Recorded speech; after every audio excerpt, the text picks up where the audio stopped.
Okay, I suppose it's time for me to get started. Hopefully this time I'll be able to use all of the colors I'm pulling out, because the past couple of times I've gotten about halfway up the NMM well, ladder, I guess, and stopped. So it felt like there were just a ton of wasted points. Hopefully today I can finish this off okay. So let's go ahead and get rid of that and see what I can get done. At some point, I'm going to have to do this back. I fear doing this back. I'm going to comment or communicate with the client and see exactly what they want done here, because there's a lot of fleshy bits, and there's a lot of bits that look like they could be fleshy. So I'll ask them more specifically, what is it that you're looking for with this? Once I find that out, then all bets are off and I'll have some fun. Until then, I'm going to set that aside, continue working on this Daemon Prince. Hopefully wake up. I've been up since about 6 a.m. It's 9:15 about now, so hopefully my brain will slowly come to. But I think with the Daemon Prince, I'm pretty much at a point where I'm either going to be working with yellow by itself, the gold yellow, or with lighter colors. It does really feel like it's coming along. So I actually might not need these other ones. I'll throw them back for now. And if I need to pull them back out, I will. And shake up the gold a little bit, or the gold yellow that I've been using. Okay. Put that on the wet palette. Closer to the front, because I've been using the back of the wet palette. Hey, Pilky, how's it going? Good morning. Thank you. Appreciate it. I'm really happy with how it's turning out. What the heck is going on? What the heck is going on? Oh, that orange is supposed to go back there. Yeah, I'm pretty happy with it. I don't know how many hours I've put into it, and that's partially why I worked on it while streaming. Except for yesterday morning. I didn't have enough time to stream. But that was like the first time I've really worked on it without streaming, so I'm trying to keep track of how many hours I'm putting into this so I can really know if the rate that I'm charging is fair. And I can already tell that the rate I'm charging is very, very, very low. So I'll be sure to adjust that. But yeah, how are you doing? I spent most of the morning hacking up an order.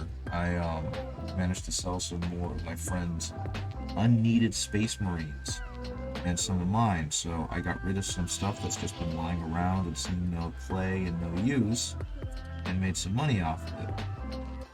And this is particularly exciting to me because I've mentioned it many times before. He's a big World Eaters fan and really wants to start a World Eaters army. And so today is the day he can pre-order Angron.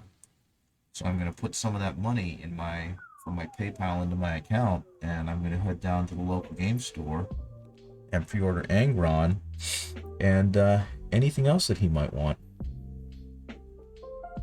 So I just think the idea of one of my friends owning a Demon Primarch is really cool. And it really excites me that he's going to be able to. Now, one of the things that I'm most proud about with this model so far is that it's obviously got a lot of non-metallic metal, but it's got non-metallic metal in like small contoured spaces, which actually works really well for me because I have less to worry about with broad open spaces where I've got to figure out how the reflection is going to work. So I can have these little tiny reflections and these little tiny light sources, which, you know, it may be kind of tedious and annoying to do, but it really helps me kind of hone down where light goes and where light shouldn't go. Or tidying up my painting room. Hopefully I'll get back to a state where I can paint soon. That'd be great. I hope you do too, because, you know, I know you enjoy this just as much as I do. I need to do that. I need to go back through and re-tidy my basement.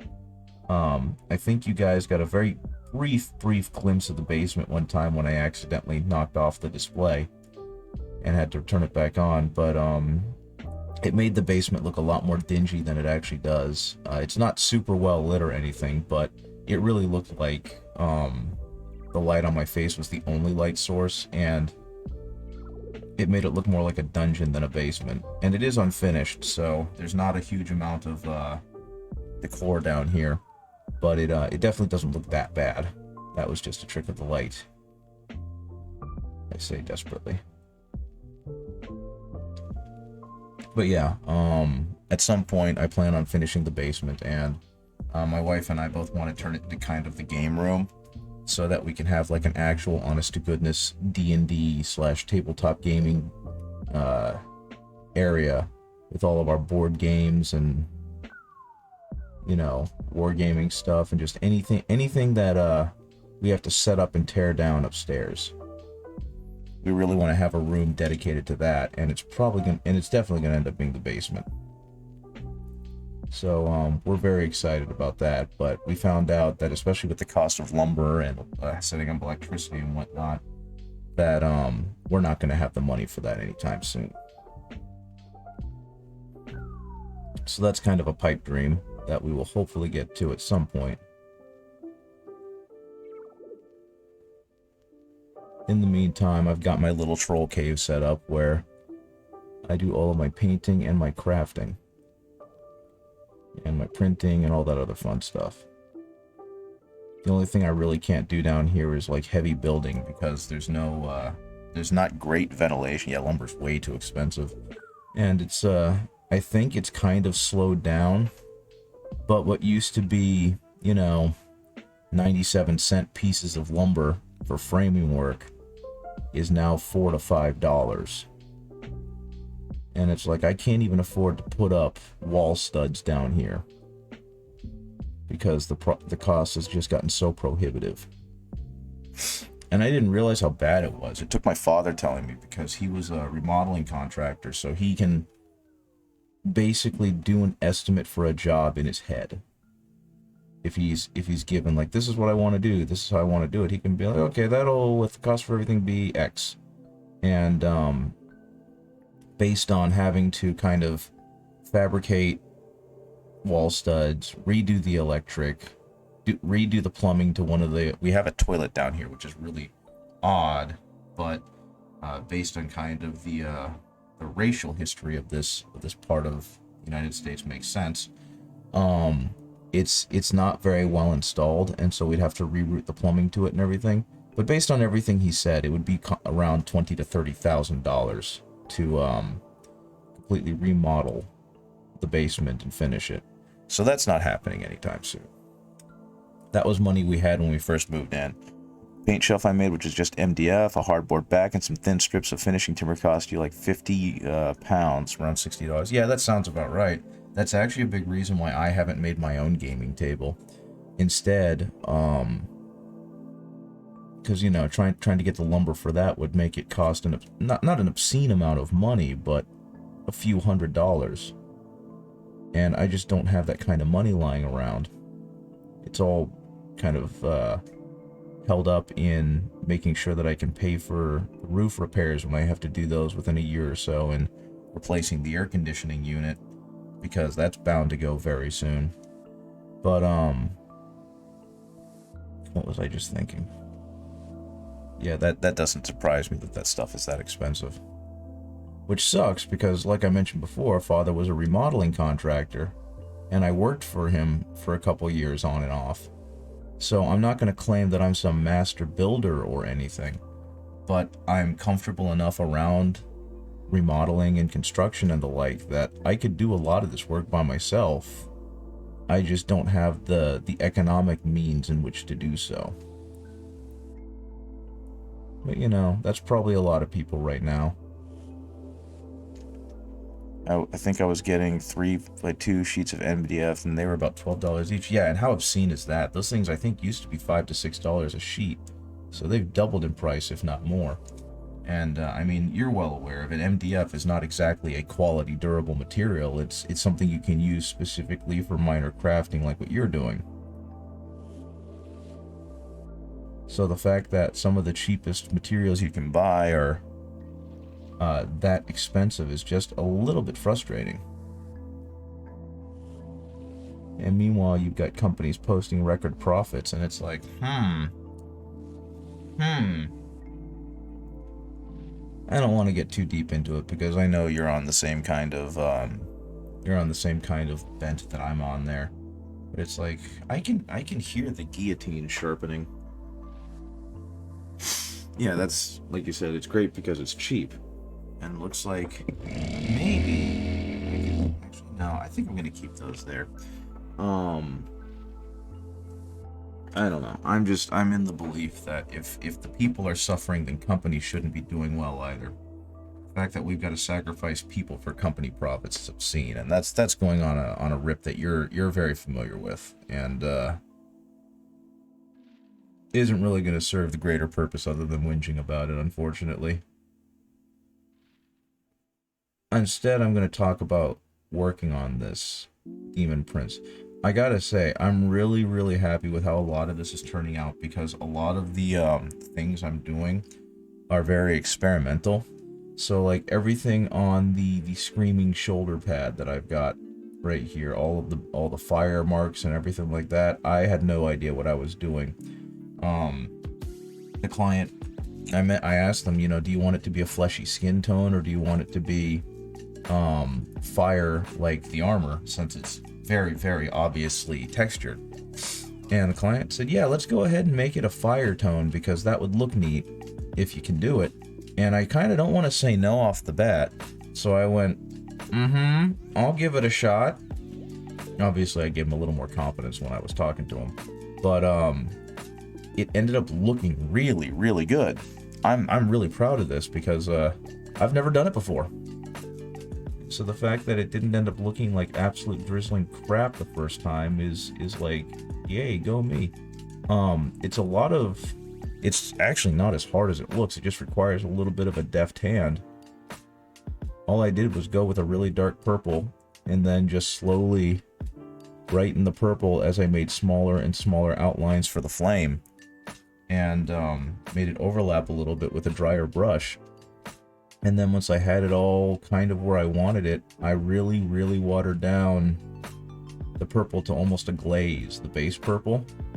And then I just spread it over the entire thing to kind of pull all the colors together. And, I mean, it's not going to win me any competitions, because you can see some pretty clear overlap there. But I think, all things considered, it's going to look more than good enough for display. And I don't know, I'm just a little bit proud of that fact that it didn't turn out looking like trash, that it sells the illusion of a face that's on fire. I think I need a little bit more of this. Yeah, that'll work.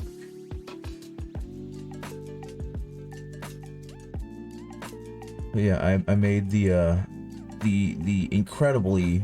incredibly bad error this week of going back to exercise. And so my buddy Soft Servo and we've been boxing together for quite a while. He was interested in learning, and also interested in just in general getting in better shape. Yeah, you don't want to do that.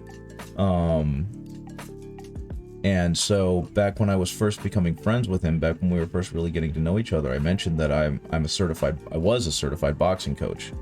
And I've talked about this before, I think, but in general, I took the course, I passed the course, and I got certified with both a coaching, like a general coaching license with some safety things attached to it, and like liability things, and then I got certified with USA Boxing, because my head coach was formerly the president of the Virginia branch of it, so he had that kind of authority, and he really wanted me to become a coach, because I was, as a school teacher, I'm pretty good at explaining concepts to people, and as a school teacher that works with some of the lowest kids in the school, I'm really good at explaining it to kids who aren't exactly, great at abstract conceptualization.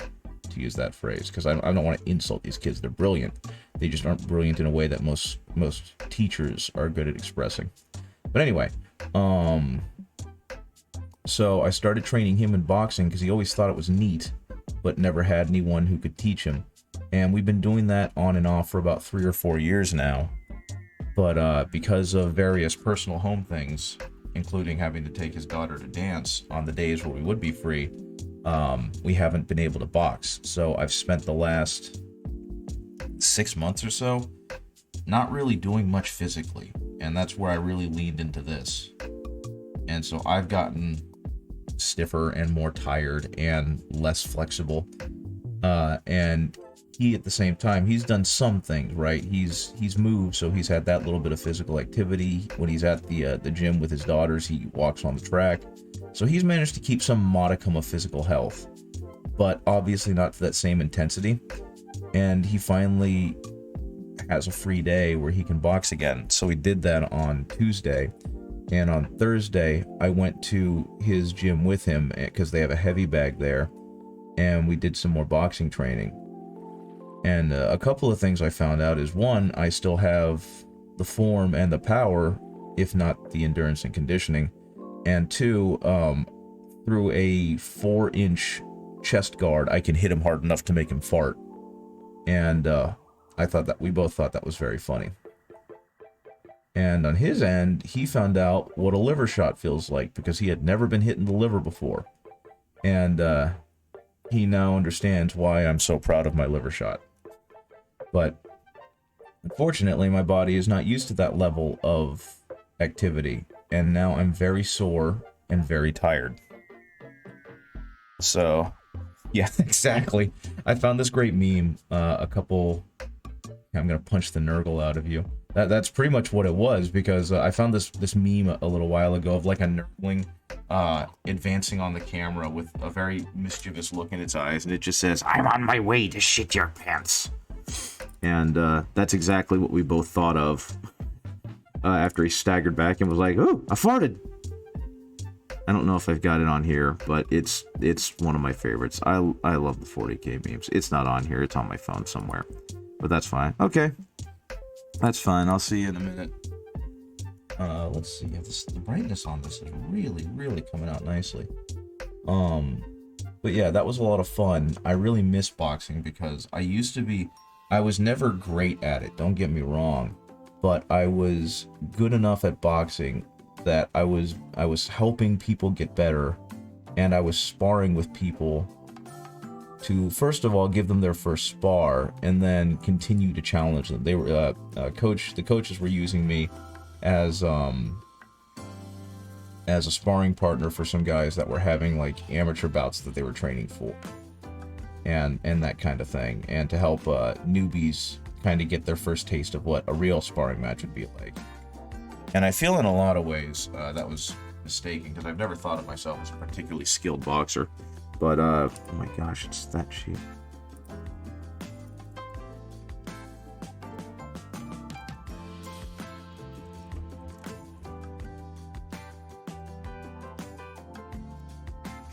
But, hey, hello. How's it doing, dear? I just saw your text. I'm sorry that you're having to rescan everything for like the millionth time. I actually had that problem when I was packing up the stuff for the guy who I just sold my things to, my minis to, because I packed the box and everything was fine, and I thought I got everything in there, and then I realized I forgot to put the transfers in there, so I had to unpack everything, package the transfers, then put them in there, then pack everything up again. And then I realized that I didn't cut out all of the parts I needed for the one mini that I was keeping that was part of a big sprue. So I had to unpack everything, pull everything out, pull it out of the box again, look through the sprues, try and find the one number in the jigsaw that is a Games Workshop sprue, cut that out, pack everything back, and throw everything back in. And thankfully that was it. So I've not had to do it as many times as you, but I definitely understand that that frustration. So I'm sorry, dear, that you got to do that again. I will say on another note, especially since you're here, that I can definitely understand why Soft Servo thinks that a frog would be the best avatar for me, because I can hear the rumble in my voice as I'm talking into the mic. So for anyone on the other side, that's got to really sound like a croak. And I promise you it's not. It's just that I'm very tired, and right now I don't have a whole lot of inflection to my voice, so it's just coming out as this low rumble. Ribbit, ribbit. So yeah, I think if and when I eventually do get myself a little avatar for this stream, it's going to have to be a froggo. Not the animal that I would associate with myself, but I can see the associations, and the more I think about it, the more I like it. Right now, though, I just want to get the shine on in the frog. Hello, I am Benry. Frog. Plus, I like the on-theme idea of my lily pad being a paint palette, and the, good morning, or good afternoon, Red. How's it going? Yeah, I think so too. Thank you. Appreciate the compliments. I'm just working on finishing the non-metallic metal gold on this so I can A, show the client, and B, move on to something else.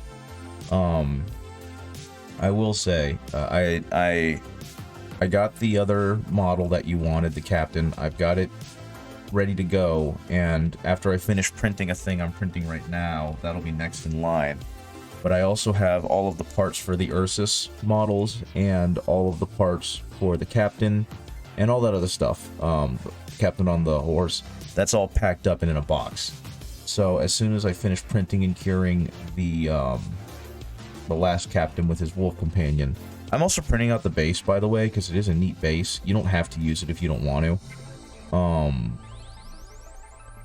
But I've got all those, and once those are done, I'll be able to ship that out at your behest. Otherwise, it's just going to sit in a box and wait. But let's... come on.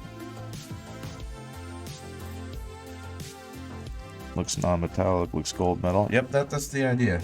I'm trying to get this non-metallic metal gold going on. And, non-metallic metal's hard, and I don't think I have the patience for it. So, I've got this kind of shorthand NMM that I've been doing. And it's doing a good enough job of representing non-metallic metal. So hopefully, I mean, the client likes it, so I'm doing that good enough. But my hope is that eventually I'll learn the actual skill, and I'll end up getting really, really good at this stuff, because I'm enjoying learning the art of illusion and blending. And it's like with everything else with a skill, you just gotta, like, the motions are there, it's just a matter of being confident enough to do them, right? And so that's kind of what I'm hoping is going to happen eventually as I continue.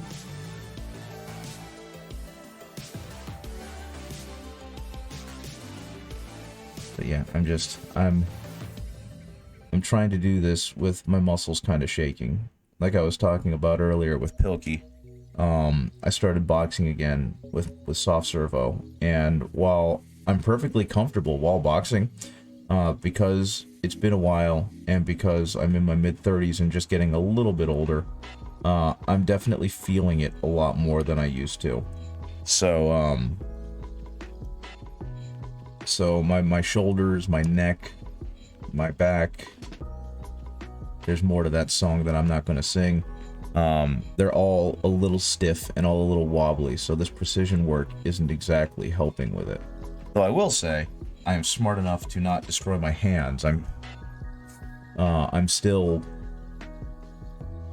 made a commitment very early that, you know, boxers' hands are important, and I don't ever want to lose the ability for those. So I bought some very protective gloves, and I even bought a set of knuckle pads that you slip over your knuckles before you put on your hand wraps. And I wear those regularly. And so it obviously weighs my hands down a little more, and it definitely makes my hands a little slower, but it also very much reduces the impact of fist on bag down to next to nothing. and I'll take the loss in power and the loss in flex. You know, being middle son does boxing, very neat, very cool. So you have some context there. I've heard that, especially in England, there are a ton of boxing clubs, and you know, your mileage may vary with the type, but that's super neat. Where I live, we've had something of a revival, and when I started boxing, we had 2 gyms, and then when I stopped boxing, we had 1 gym. But it looks like one of the original coaches from the first gym reopened it. He's already broke his nose. I'm sorry to hear that. Hopefully it doesn't ruin his face too much. If anything, it'll just make him tougher looking. But yeah, that's no fun. Welcome back, Pilkey. But yeah, and while I've been gone, a 3rd gym has opened up, who is a coach that used to be a former boxer that trained at the gym I trained at. And he's a nice guy and all, but I think he just had a disagreement with the current owners of the gym that I used to go to. So he started his own. Which, fine, I guess. But it's like that money could have done so much good for our gym. And just expanding our gym, and you could have been a coach here, but I don't know the politics of it. I'm not going to be one to delve into that. I'm just a little sad that instead of making a gym stronger, he splintered us further. Rival gyms, is this the start of an anime? No, but it sure felt like it when I first started going to the gym I used to go to. There were 2 gyms when I started, and they both had slightly different philosophies on how to train their boxers, and it was never antagonistic. But like the gym I go to, it's called Gator Boxing. I don't go there anymore, simply because of cost and time. But their head coach, who I mentioned earlier, is the former president of the Virginia Boxing Association. He was very much about like safety and trying to make it a casual environment, which, you know, his prerogative, but that meant that sparring never went beyond a certain level, and he didn't exactly push the members of the gym to go super hard, right? He was more about teaching them proper technique and protection so that they didn't hurt themselves, even in competition. Like, he would let them go hard and he would train them well if he knew they were competing, but he never pushed anyone beyond their comfort level. And as, you know, a teacher and someone who studied more modern coaching, I agree with that. So that's one of the reasons why I went there. The other gym was called Champs, and now I think they're called the Melrose Boxing Club, but they're back. One of the former staff has reopened the gym, but they are while they're still very welcoming and friendly, don't get me wrong, they're not cruel or mean or bullying. They're definitely more about creating dogs. They push their members much harder, and unless things have changed, I don't want to slander them because I think they do a great job training the people who go there. They're more about like being tougher, and that's definitely an older school training method that ignores a lot of modern medical science and sports psychology. But that's neither here nor there. They're not really endangering their athletes, as far as I know. They've never gone so far as to like have all-out bloody brawls in the ring. But it definitely leads to a much more aggressive, much meaner style of boxing. And so they don't have a whole lot of casual members. But when I first started going, before I even started going, my buddy took me there, and because his uncle used to go there. And so I would sit on the sidelines and just kind of watch as I was getting used to the gym. And one of the first times I went there, they had, I guess I'll call them a gym war, where Melrose boxers came to Gators so that they would have some more sparring partners and some more variety in their sparring. And so yeah, they basically had matches, but without like the build up and then the payoff, right? They were just friendly spars. So it was like, yeah, it feels like it's one of my animes. And then unfortunately, the head coach slash person behind Melrose passed away because he was a much older boxer, and they closed down for a while, so we got a couple of their members. And then when they opened back up, they left and went back to that gym, I guess. And one of them right now, really nice guy.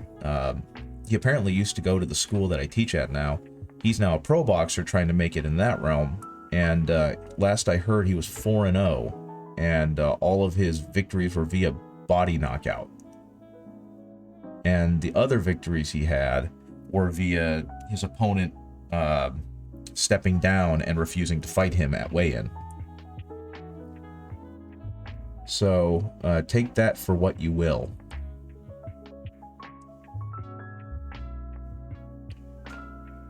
But yeah, really nice kid.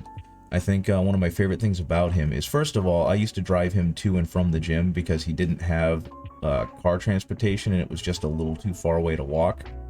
And he would usually just kind of sit in the back and listen to me and my friend talk about whatever. And then he found out we were both into martial arts and anime. And suddenly he became much more willing to talk to us. Like, he was never aloof, but he was definitely quiet. And so when he found out that we liked anime and we liked martial arts, and one of his favorite martial arts movies of all time was Ip Man,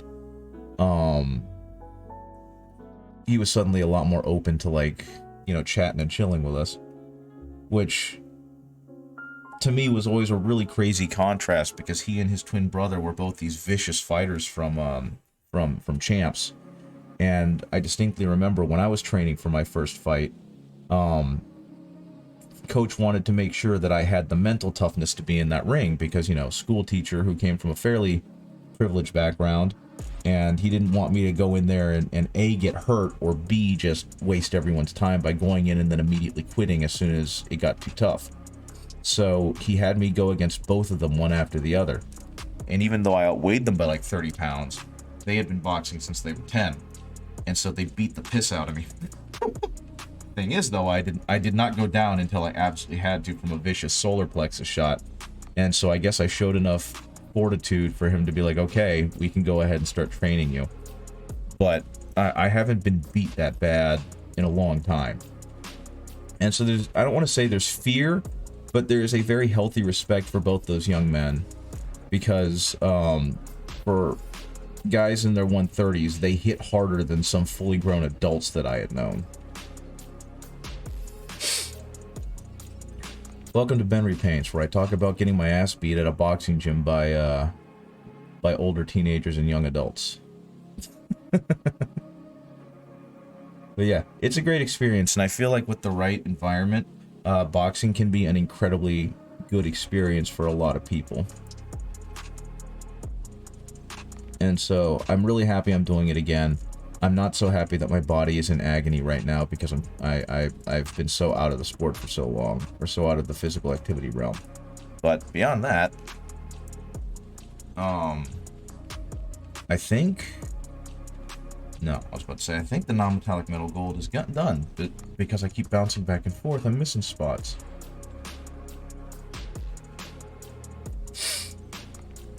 I will say that it definitely taught me that I can, you know, deal with far more than I ever thought I could, because I never thought I could step in the ring with essentially pro boxers and hang with them.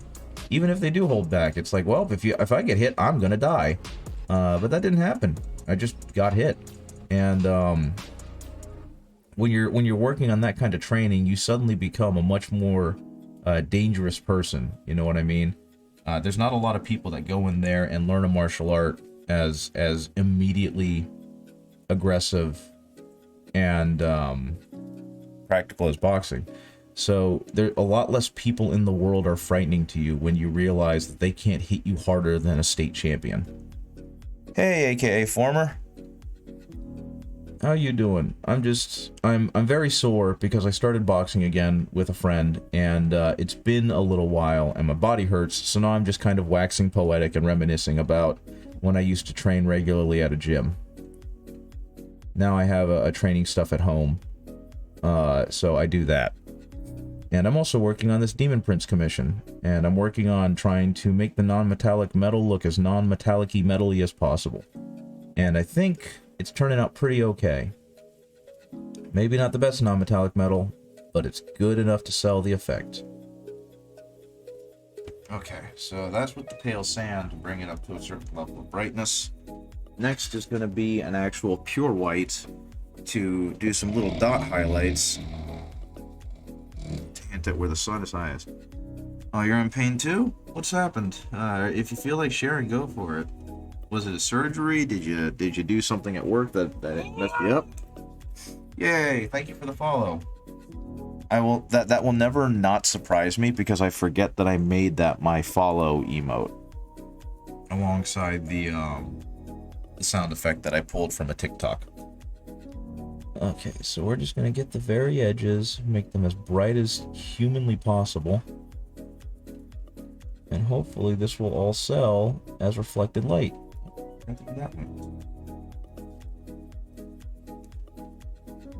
So yeah, this was just me slowly working my way up from like a dark brown to an orange brown to an orange yellow to a Yellow white. And you know, non-metallic metal, the trick is making the simulated light look realistic. and I'm still kind of learning that step. I'm by no means really good at it, so hopefully the effect will sell for the client enough that the client enjoys it. I mean, to some extent, the answer is yes. I talked to them recently and showed them pictures, being like, yep, I think I'm done with this. I'm going to move on to the next thing. And they thought it looked fantastic. They also mentioned that I work fast. So I think that means I'm going to have to take a break from working on this model so that I don't accidentally finish it before they can pay me. You do HEMA and your pain is caused by sword. Understandable. As someone who also dabbled in HEMA, I can understand why you're sore. Mine was not authentic HEMA. I'll say it that way. When I was in college, I was friends with a police officer who was a former sniper for the army that was stationed in Germany. And while there, he was taught a form of swordsmanship that I can't verify as accurate, but it also might just be his interpretation of it. But he taught me for a while. And so I've had what was essentially at the time considered insane contact, because we were wearing chain and some plate and using blunt edge swords and just beating the crap out of each other. I almost lost an eye because of that, because we did a tournament, and it was a small one since it was him organizing it, and we just kind of did it in his front yard because he had a fairly large one, and we were going at it, and I charged in, and I was much bigger than him, and he couldn't deal with the pressure, so he backed off and presented the blade, which is basically, you know, stabbing it out towards the opponent to try and get them to instinctively back off. But because I had been training in kendo for the year prior, my immediate instinct isn't to back off, it's to charge through. So I was wearing I don't even remember what type of helmet it's called, but it basically looks like a cone. One moment, like a sugar loaf helmet, but without a hinge. I think I got it from True Swords, which, you know, not the best place to get a helmet from. But let's see if they still have it. They do not, it looks like. Did I get it from True Swords? I'm almost positive I got it from True Swords. Oh well. It doesn't look like they have it anymore, but it's an older helmet. I don't know if it has any historical relevance, but it's got very big eye holes on its faceplate, and so it worked out just perfectly that the tip of his sword went straight into the left eye hole. And the only thing that saved me was that as soon as I felt the pressure of the tip against like my eyelid, I whipped my head back, because I had done Aikido for like, I think 3 or 4 years at that point. And you know, Aikido trains you to anticipate, which is part of why it always looks so fake and staged, because it is fake and staged. But a huge part of that is like student safety, right? And yeah, it makes me, as I get away from it age-wise, I realize how stupid it all was. But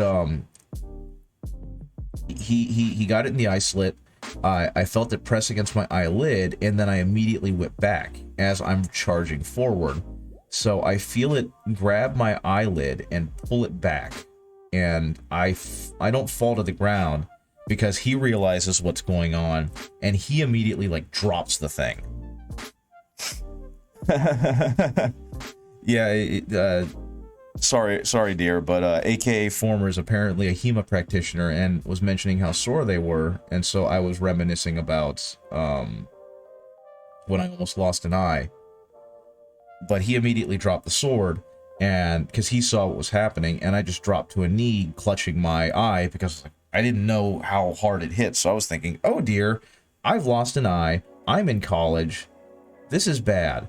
But turns out no, he just pulled really hard on the eyelid, and I was fine, just shook. I have video of it, and the video is not quite as gruesome as that all sounds. It just looks like it disappears in the slot, and then he drops the sword. But as the person who experienced it, it was freaking terrifying. And now it just makes for a great story. So, all that to say, yes, I understand that you're sore, because HEMA can really, really make you sore.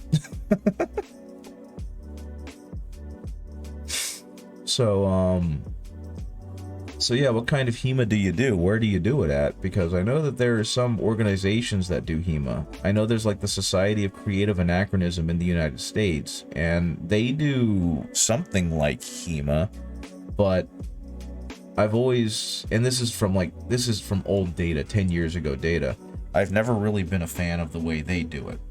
But then again, I also used to think that because they wouldn't use steel that they were sissies. And it turns out, no, they're just not stupid like some idiot college student who thinks that they're invincible. I don't even know if you're in the United States, aka Former, but I know that there are reenactment groups out in Europe, and I know that they have really awesome events where they have these mass battles, and they have tournament fights, and they have 5-on-5 team fights. I used to watch that stuff and dream about doing it. And now I watch that stuff, and German Longsword, Polish Saber, just a small city organization. Fair enough. My buddy Soft Servo got really into it.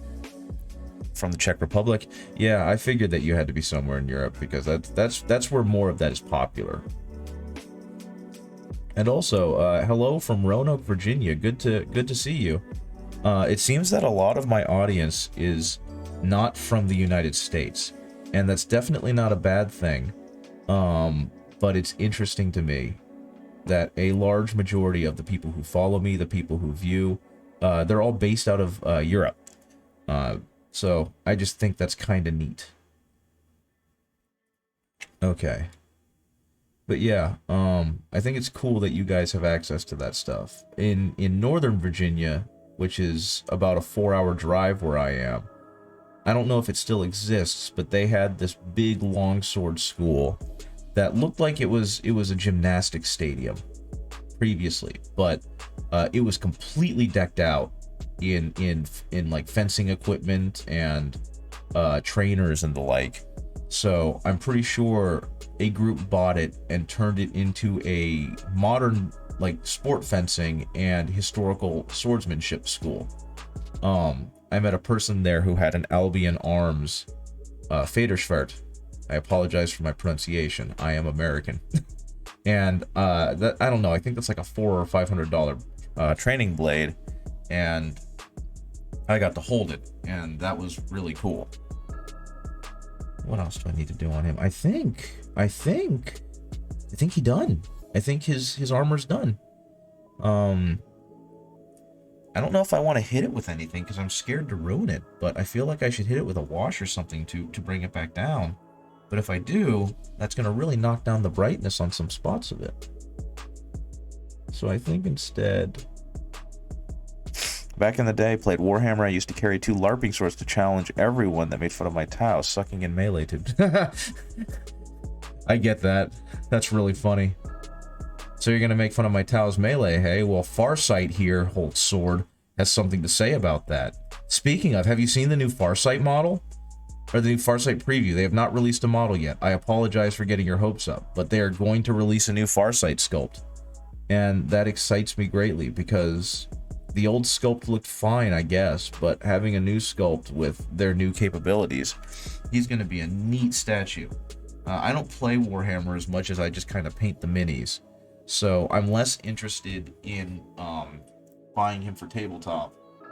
I'm more interested in buying him because I want to paint him.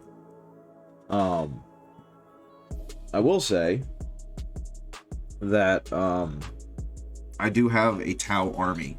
It was my first army when I first started getting into it because I really liked the mecha and the like. But I didn't like the play style, especially after I started playing Space Marines and started playing Imperial Fist. But the Tau definitely are neat. And at some point, I need to offload them to someone who would have considerably more fun playing them and get more enjoyment. So hopefully that'll happen one day. I need to actually update or repost them on a couple of sites to see if I can find any potential buyers. The best Tau close combat unit are stealth suits. Yeah, they used to be, but now that they have their own big guns never tire rule for the battle suits, I think the battle suits or the crisis suits are what you want to take. I don't think the stealth suits are used very much anymore because for their cost, you could just have crisis suits and they're considerably better now. Because yeah, I don't know, like I think you've mentioned before, you're not playing a lot of ninth, but the current Tau Codex allows them to allows battle suits to shoot in melee. So the Tau have really benefited from that, and they're now one of the best factions. But the disparity between the best and worst factions has diminished tremendously, and now every faction kind of stands a chance against every other faction, which is incredibly cool. 1.5 thousand points for the Tau, and then my sisters gave them to charity. Ouch! Did they do this without your consent? Because if so, that's not cool. I mean, it's for a good cause, but it's like, hey, ask first? Doesn't make sense. Regardless of addition, my stealth suits always roll the best in count. Okay, so at least they asked. Because that's always... I've heard way too many stories of people doing that without consent. Oh, without your consent? That's not cool. It doesn't make much sense, but regardless of addition, my stealth suits always roll the best in combat. I think your stealth suits are just blessed. They know you like them, so they're gonna perform their hardest. I mean, they also lowered the points costs of a lot of things too, so that definitely changed the utility. I mean, I don't know how interested you are in getting back into Warhammer, aka Former, but if you want, I've got about that many points in Tau that I'm very, very much trying to offload. They're not, but that's entirely another thing. Unfortunately, the stealth suits I did have, they're already gone. I've sold those, and the ones that I still have, I'm not selling because I painted them. I bought 3D printer and started playing Grimdark Future. Ah, a man of taste, I see. A person of taste. My apologies. Yeah, Grimdark Future is definitely its own thing, and I love it to death. Yeah, I feel like I'll probably end up having skipped over 9th and getting back to playing with 10th. Pilkey, if you could make any decisions, that is the best one. Apparently, they're going to streamline the game even further for 10th, which I don't know if that's going to be a good thing or a bad thing for your preferences. But hopefully, by that, they mean they're going to get rid of the ridiculous number of layered rules and interactions and auras and buffs and everything else. And because that stuff is so cumbersome, at least to me, as someone who doesn't play very often. Having to try and keep that in my living memory is not fun. And I know it frustrates the hell out of my friends. I've talked about it many a time.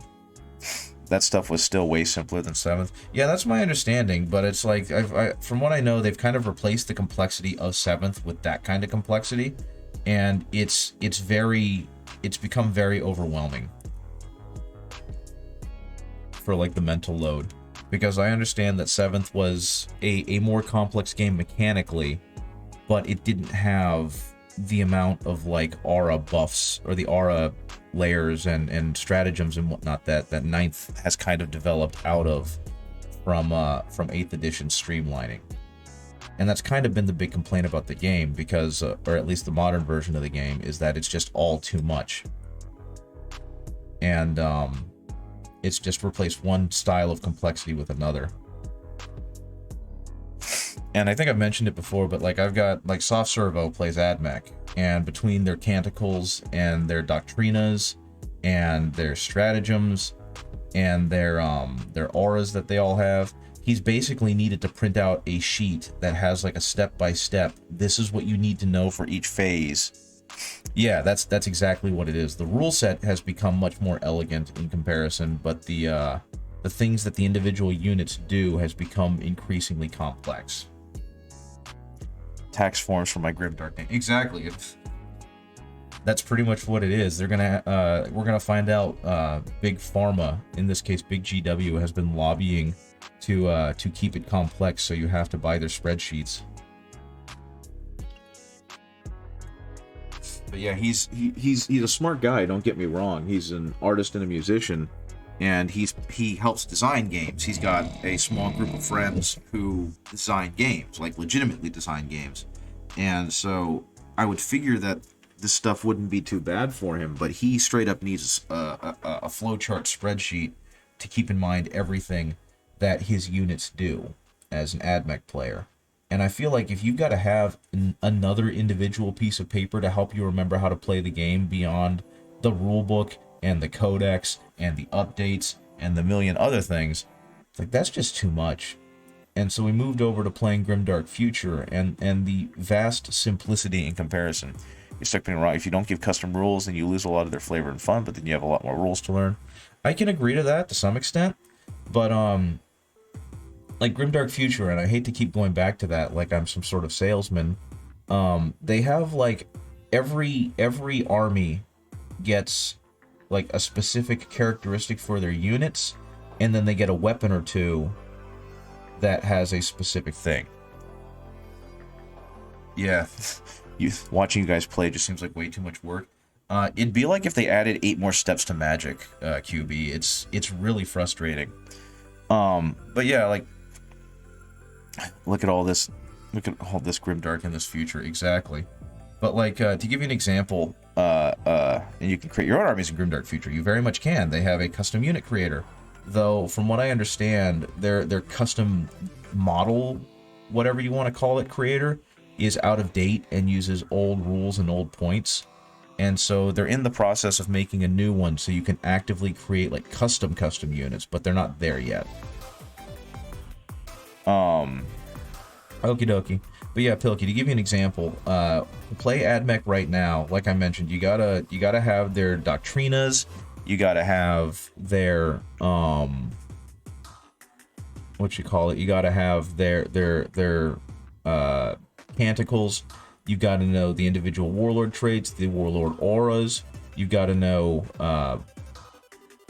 their army-wide rules, their faction rules. You know, I mean, the stuff that you're probably well familiar with, right?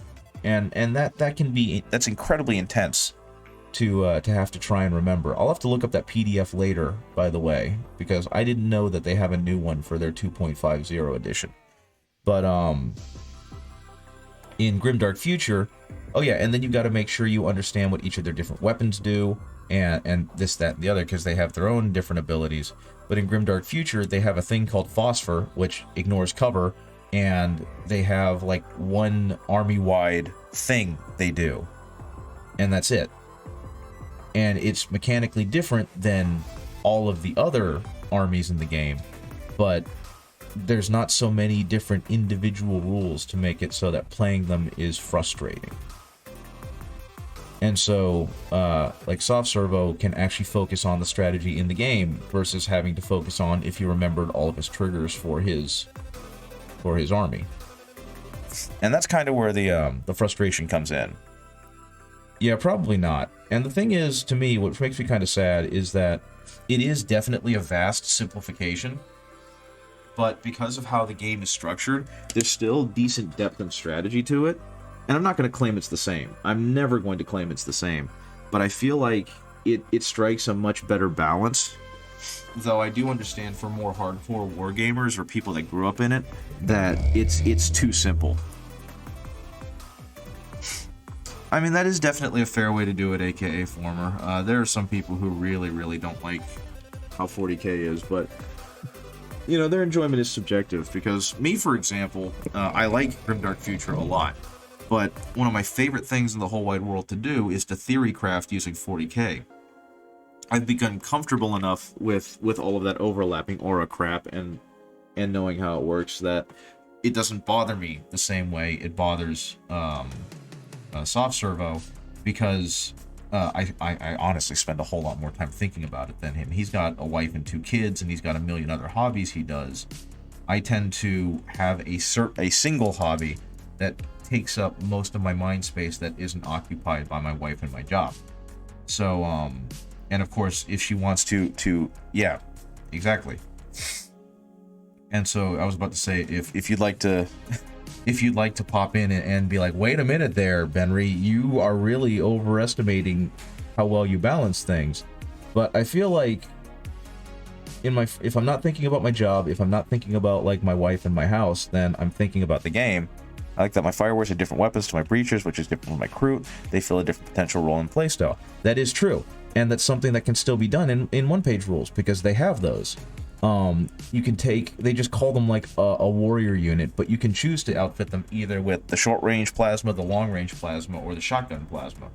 And that vastly changes, you know, what their role is. And then you have the crew that have their own thing. And I think, you know, their values are different. So they still did a pretty decent job of approximating 40k, but they made it far less cumbersome as compared to 9th. Like, if we lived closer, I would very gladly show you a game of Grimdark Future, but obviously that can't really happen.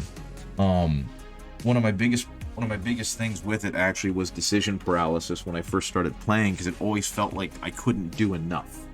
Like, you know, in 40k they had the detachment rules for a long time. That's the same one I already had. And that meant that you had to take a certain number of HQs, you had to take a certain number of troops and heavy attack and elites and yada yada yada. In Grimdark, it's troops, leaders, and vehicles, and that's how it's split up. And I always felt like, but wait, I need to have more structure, and it just kind of went, no, you don't. And so, like I said, it's all an acquired taste. It's all, you know, you enjoy what you enjoy, and neither method of enjoyment is incorrect. As, like I said, I love theory crafting. I love army building. I love looking at the rules and trying to make my army as good as it can be. But I can understand why that degree of dedication is neither fun nor interesting for others who don't have that kind of time, right? And so I really liked 9th edition. I really liked being able to do that. Playing it was kind of a different story, because every time we'd play, I'd always find myself getting, and this is a personal fault. This is probably little to do with the game, though I have heard the complaint. I would get very bored waiting for my opponent to finish their turn. And it would, you know, because in 40k, they end up taking 30 to 40 minute turns unless they are very skilled with their army and very familiar with it.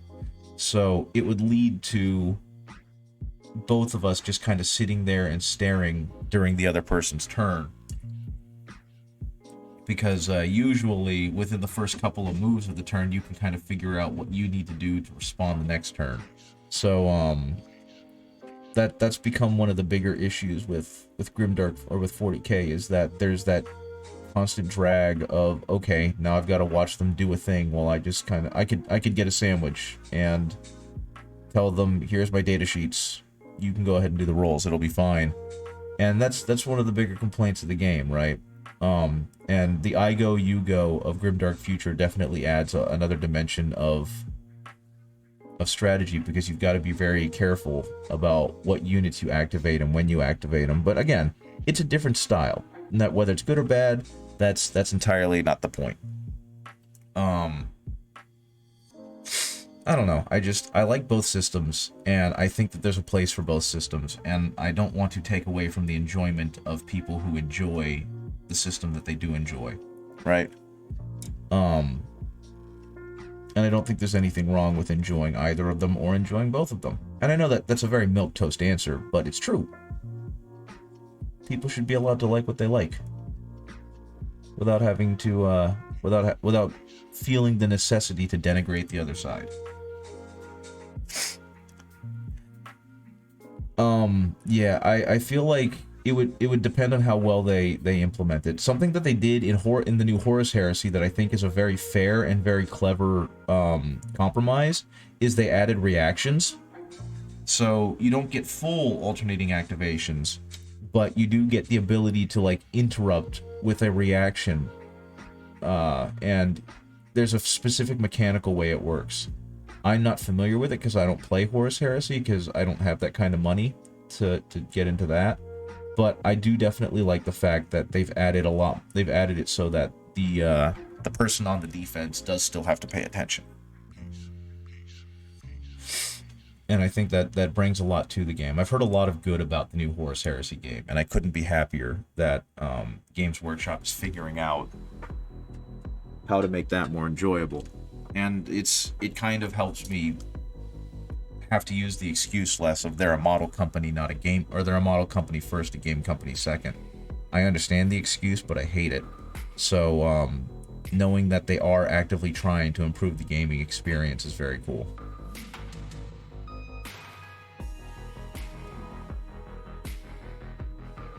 Okay. But yeah, speaking on the 40Ks in a way that's less about the game itself and more about the lore. I've been reading through. I'm getting through the Siege of Terra now, right? I'm getting through those books, and those things are their own little monster. And if you guys are interested at all in the fiction, I love talking about it. If you're not, I'm sorry, you're gonna have to hear about it or talk about it. But I'm at the point right now where Horus has started attacking Earth, and he's starting to bombard the planet, right? And so Rogel Dorn and Sanguinius and Jagatai Khan are the only Primarchs that are there that can help defend the place. And they're in like strategy briefing with Malkador and with the Trajan Valoris, the Custodes captain. And Malkador starts talking about the warp and how this is not just a battle with bullets and blades, this is also a battle with magic and sorcery. And Dorn basically just shows his whole ass, and I think it's really funny because he turns to Malkador and he's like, you know, if you had explained this to us previously, this wouldn't come as such a surprise and we'd actually be able to deal with it. And then, spoiler alert, Horus dies. Oh no! You did it, Horus. You are the Warhammer 40,000. So I've got a big question for you. I've got a huge question for you guys, and I'm pretty sure I've asked it before, but it's a big one, and I think it's kind of controversial because it questions the Emperor here. How the heck, in all of his knowledge and all of his ability to do,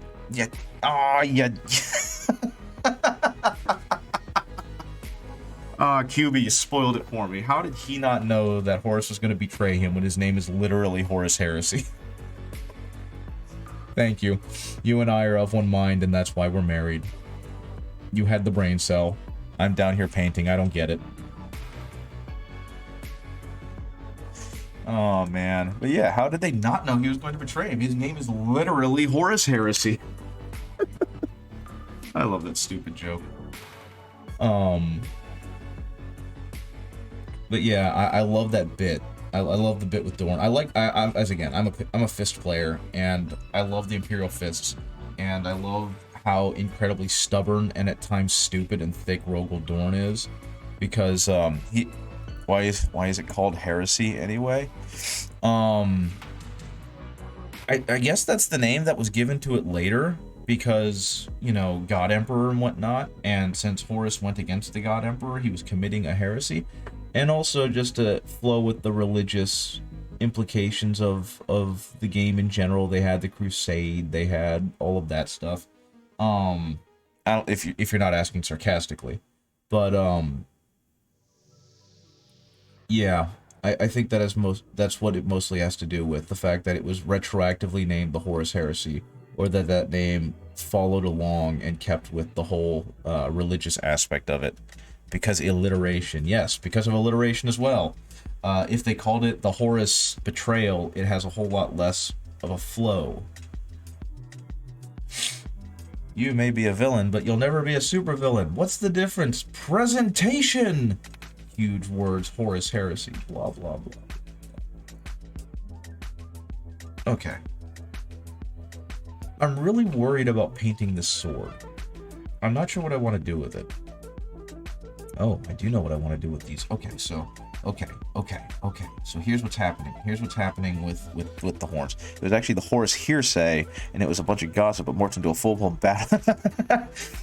I like the idea that they were just a bunch of bratty teenagers talking shit about each other while Dad wasn't paying attention. And eventually Dad just expelled them from Earth, and now they're off doing their own things, and no one talks about them. They've canceled them, right? And so it went from the Horus Hearsay to the Horus Heresy. That's great. A+. A+. I love it. This is now canon. That is a beautiful interpretation of the events of the heresy. It got so bad. It's not a phase, Dad. Gosh. Yeah, it got so bad that one of the sons lost his head over the situation and just left. He just put everyone on block and is now doing his own thing. And of course, they could never get him to stop wearing that stupid Michael Jackson gloves that made his hands all shiny. I think I've taken the joke too far, though I will say I'm not sorry.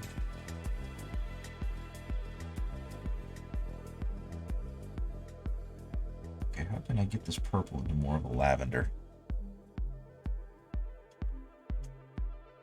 Also, I don't know if you guys have seen it, but they've released some preview or some spoilers, some previews. Primex called the Emperor their father, Space Marines called Primex, so it's not unreasonable for Space Marines to be charged into battle shouting, "For the Grandpa!" You're not wrong. That is really silly. My goodness, I love this game. I love how juvenile and silly the entire thing is.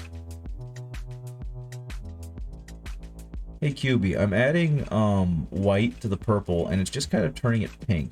And I kind of want it to be more of like a darker pale blue purple, like more of a lavender, more of a that kind of color. What could I add to this to make it more lavendery, so it's less pinky? Since this all comes from a purple,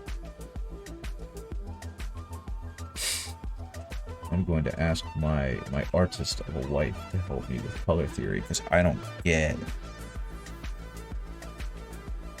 Maybe add some black back into that, because I really want this to be muted. These are just supposed to be edge highlights. Well, that helped a little bit, I think.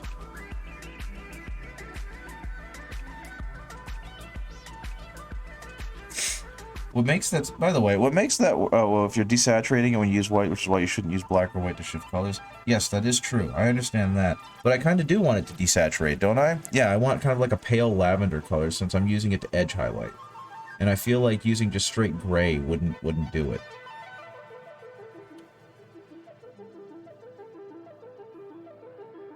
Because it's kind of, I used it on like the teeth. What other lighter colors do I have? That's a good question. I mean, I've got paler pinks. I've got gray. I've got yellows. I don't think I have really a pale blue. Show me your paints. I don't want to come downstairs. I've got so many though. I've got greens. I've got this blue. I've got the pale sand. I've got... This is not paler. I've got this bright yellow. I once told that Grandpa think the local Space Marine player started screaming at me and stormed off. What a babby. What a little babby. Little baby man can't deal with the truth. And they hated him because he said the truth. You know what would have made him really mad? If you had told him, hey, you know how the Emperor's children used to be loyalist, and then they went to Fulgrim, and now they went to Slaanesh, and they still kind of say for the Emperor, but mockingly? You know there's a couple that say, for Daddy! Anyway. Okay, so these are all the pale colors I have, like the lighter colors compared to the purple I use. That's the purple I use. I know I got this lavender somehow prior, but I don't remember how. This Spark Notes color theory. Yeah. Inform the audience. Inform your brainless husband. To get rid of the green and the yellow. Too warm. Yep, that's what I figured. Those ones were no good.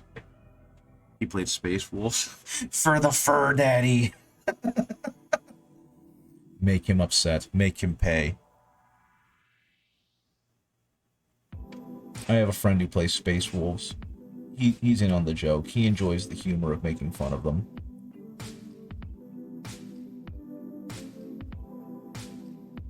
Pale sand will do, probably the same as white, just make the resulting warmer color. Yeah, probably. Goodbye, Pale Sand.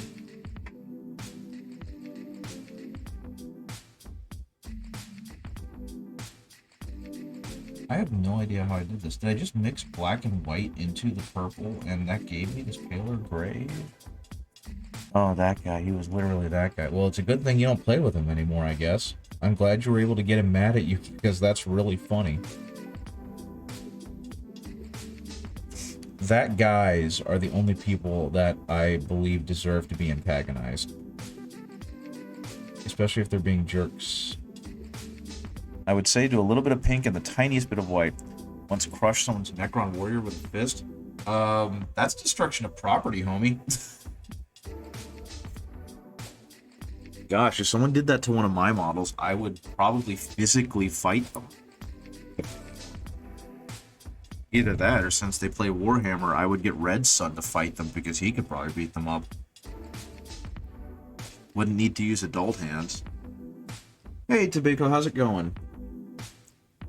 Some people really do take their miniatures more seriously. Yeah, mostly purple with a squirt of pink and a drop of white. I'm gonna give it a shot. What I ended up doing was this. I put a little bit of dab next to it, and I'm just gonna mix it together. I mean, they're technical enough that I understand what you're saying.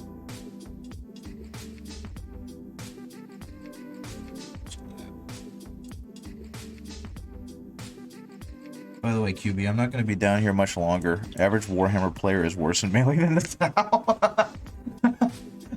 I think that's changing a bit, but that wouldn't. But that does still ring true, and it's still very funny.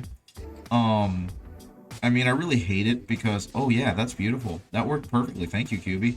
I really hate that it's the fact that like I am a burrito at the desk. Fair enough. The post office closes at noon, so I'm not going to be on a rush or anything, but I'd also like to go to the other side of town and go to Mishap so I can... Yes, it's perfect. Thank you. Thank you, artist wife. Your knowledge humbles me. I'd like to go to the other side of town to Mishap because the World Eaters stuff is on pre-order, and I'd like to pre-order Angron for Arthur because I have the money to do that for him because of all the stuff we've sold for him. I'm glad you're excited to go to Mishap. I gotta do a bunch of cleaning, but no, me no want to, so I'm just sitting here instead. Well, the beautiful thing about that is it's your house, so you can take your time and do what you want. Math rocks, clickety clack, mathity rackety, yes. All the math rocks, especially the new ones that he got in. And I can keep harassing him about getting scale 75 so I can stop using Citadel. Not because there's anything wrong with Citadel, but because I want to support him. You need a melee phase when I can vaporize you from... Yeah, exactly. I agree with that wholeheartedly, Pilkey. It's like, why should I punch you when my artillery will do enough?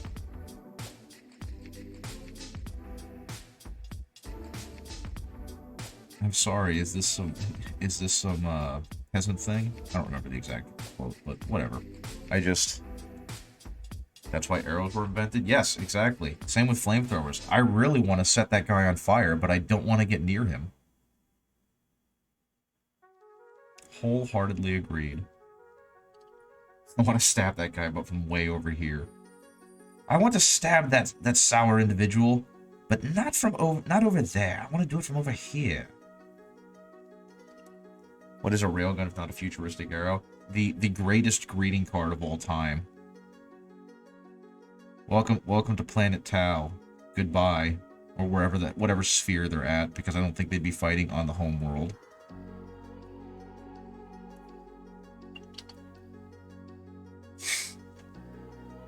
Yeah, don't get me wrong. Like I said, I don't play the Tau anymore.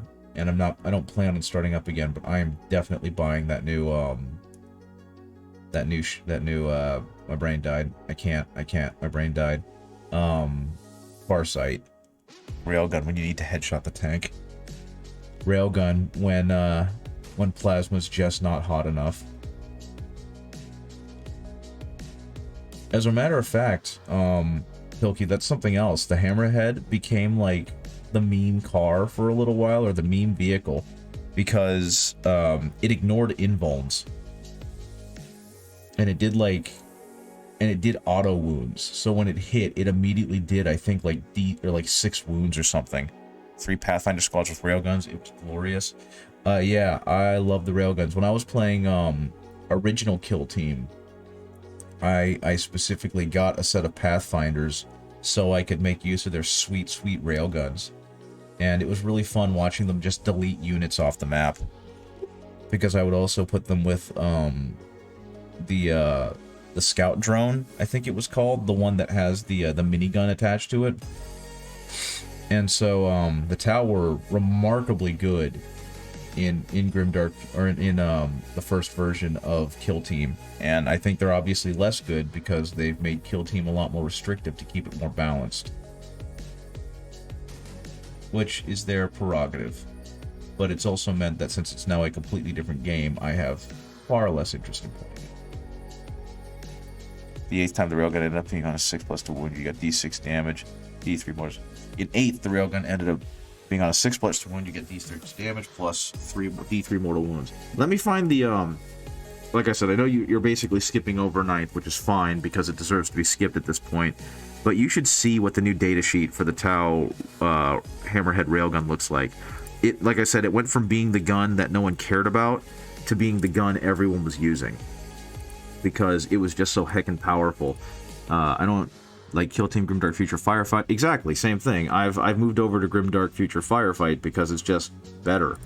Though at this point, window capture. Oh. My buddies and I don't really play it very much anymore. Where the heck did it go? Is it just off screen? Well, let's go ahead and remove it. And let's do another window capture. Create a new one. Yep, that's what I want. So this is the current stat block, Pilkey, for the Hammerhead, and I want you specifically to focus on this. Whoops, that's too much. Railgun, 72 inches, heavy 1, strength 14, AP -6, damage is D3 plus 6. Each time an attack is made with this weapon, invulnerable saving throws cannot be made. Each time a successful wound roll is made, the target suffers 3 mortal wounds in addition to any other damage. So at minimum, the gun is doing 10 damage. We're going to play today with a friend in a pub to attract some nerds. Cool. That is the correct thing to do. Let them learn the gospel. And so yeah, it's considerably better than it used to be, Pilkey. What else do they have here? If I remember right, they made the Storm Surge, one of the Storm Surge's guns, absolutely stupid. As you can see, the Pulse Blast Cannon's focus shot is strength 16, AP -4, 12 wounds, heavy 2, or strength 12, AP -2, damage 4 on heavy 6. So either way, you're doing potentially 24 damage. Or the Pulse Driver Cannon, which is heavy 3d3 with, yeah, so you're doing an incredible amount of damage any which way. They've definitely made it so that the Tau's guns put forth a much angrier fight than they used to. I miss the old broadside twin link railgun. Plus 3 reroll, or 3 up reroll into hit, strength 10, AP 1, so insta killing anything toughness 5 or lower, and giving you plus 2 to vehicle damage chart, so you blew up vehicles in a 4. And I think that's where I really wish I had gotten to see or gotten to play a little more, or of like pre-8th edition.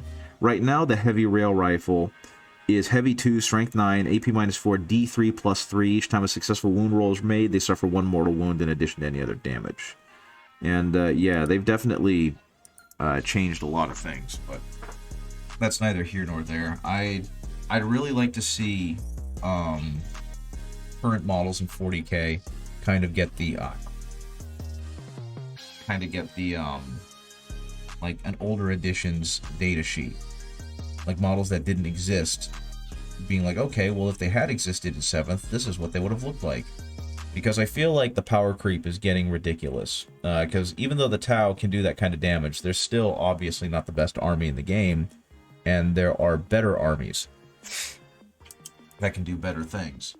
Which, you know, it is what it is, but I really wish that they would tone it down a bit, because so many of the armies are becoming so strong that it just feels like, unless you have the most recent one, you're not going to do too well. High yield missile pods are generally better. At least they were in 8th due to sheer weight of power. That was the same for most of 9th before they got their new codex. People would just take them, if they were going to take them, they would take them with high yield missile pods. They also made it so that they were core for a period of time before deciding that no, that just made them too strong, and they are no longer core. This is not hitting the color that I need it to hit, unfortunately. I need it to be a lot paler, a lot more desaturated. So maybe I do want to go back to the black and the whites. But they've made it so that most of the units are now viable. And I guess I appreciate that aspect of it, but I just really don't like the fact that everything is so strong now. For a while they had Armor of Contempt on the Space Marines, which just gave them a flat +1 to armor saves, unless they were carrying storm shields or whatever. And that just felt like, why though? Because you've made everything else so strong, so now they've got to be stronger. Well, I do kind of want it to be a little more dull. Like I said, it's going to be as a line highlight for black. So I didn't want to just go straight gray from the black, because I figured that would be just too much. And when I tried to do it, it was too much. So I'm adding a little. So I want it to be desaturated. I just don't want it to be straight. Yeah.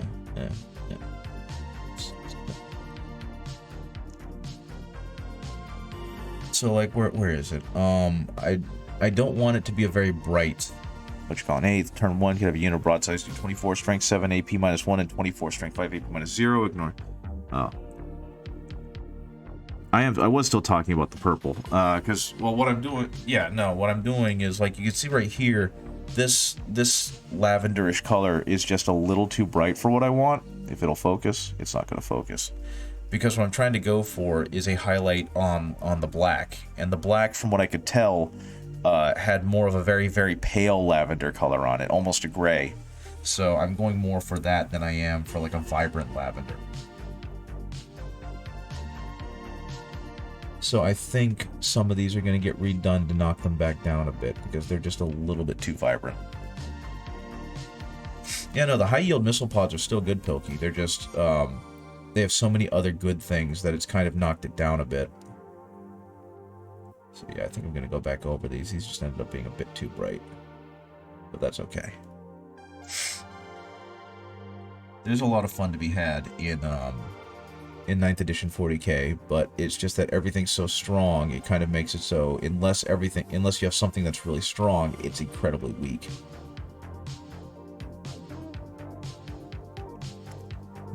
Mostly purple, squirted gray, drop of pink. That's kind of what I did. I took the mixture you gave me and I just added some more black to it, and that kind of balanced it out a little bit. And that's what I'm using now. And again, I'm trying to keep it subtle, because I'm gonna do another smaller line of shading on it, and that's going to be where the real bright highlight comes in. This is just supposed to be a transition from black to kind of a pale blue gray, to more of a lighter. I actually had a picture of a Slanesh demon up when I first started this, and that's where it really gave me my inspiration for what color I'm going for. Okay.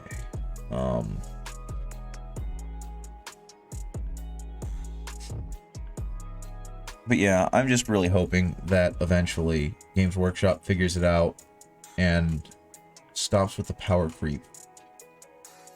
But I think the power creep's going to have to be inevitable, or else how else are they going to sell their new models, right? It's a thing. We're just, you know, everyone's just getting a little older, and things are changing from what they're used to, and they don't like it. But for new people getting into the hobby, it's going to make them really happy, and that'll be their new normal, and it'll just keep building from there. It is what it is.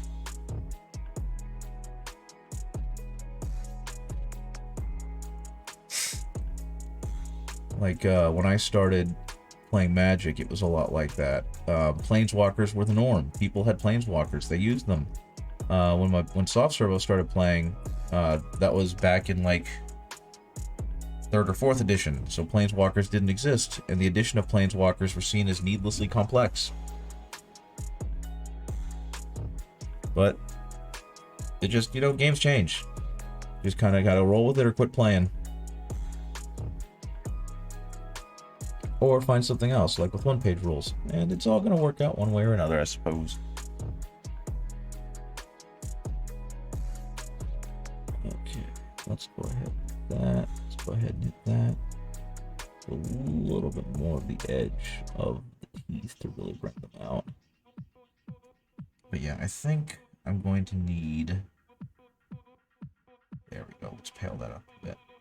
I think I'm going to need to do a finer job of highlighting.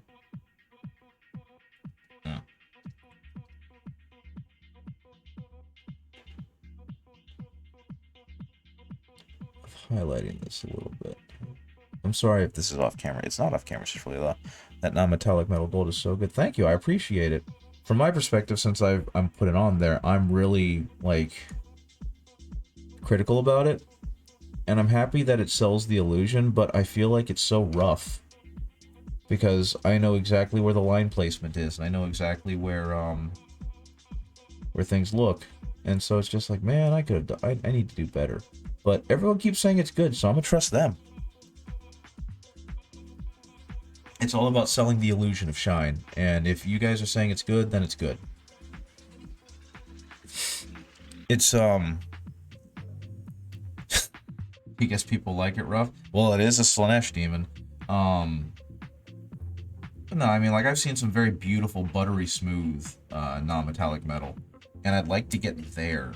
And I'm on my way. I'm definitely better than I was when I started doing non-metallic metal.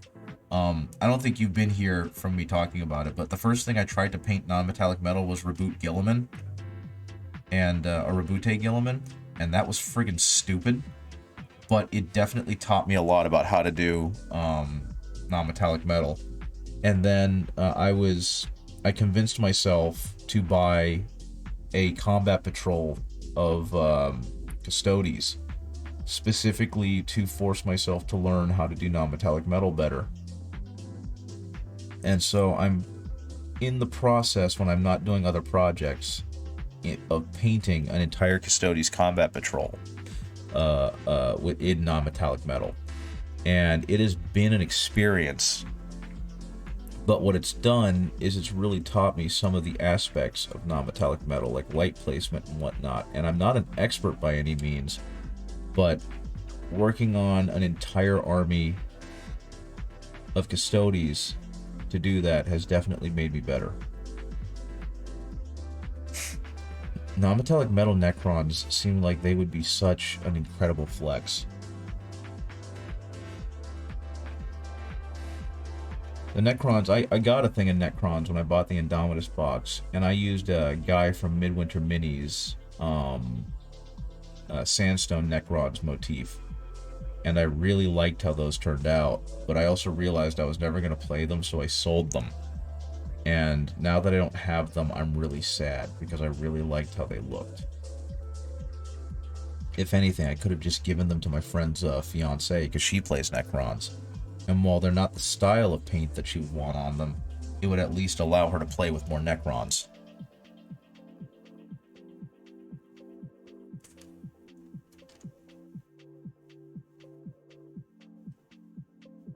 Okay. So I'm really trying to remember for myself. You do metals the lazy way? With a metallic paint? That I don't feel like that's lazy. Metal in a wash looks great. I think if you're doing metal in a wash, you're doing exactly what you should be doing.